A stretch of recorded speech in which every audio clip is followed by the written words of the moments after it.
1993 সালের 25শে মার্চ মুক্তি পেয়েছিল কিয়ামত থেকে কিয়ামত চলচ্চিত্র।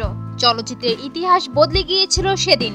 সালমান শাহ ও মৌসুমী নামের দুই নক্ষত্র জন্ম হয়েছিল 25শে মার্চের ঈদের দিনটিতে। তারকা নির্মাতার খেতাব কুড়িয়েছিলেন সুহানুর রহমান সুহানু।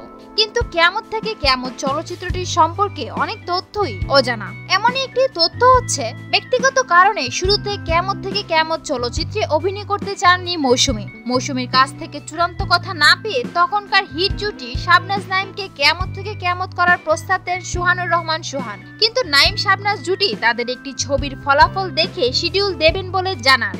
ওই ছবিটি ভালো চললে পারিশ্রমিক বাড়ানোর চিন্তা ছিল শাবনাজ নাইমের, কিন্তু ততদিন অপেক্ষা করতে চাননি প্রযোজক পরিচালক। কিয়ামত থেকে কিয়ামত চলচ্চিত্রের মহরত হয়েছিল 1992 সালের 1 আগস্ট।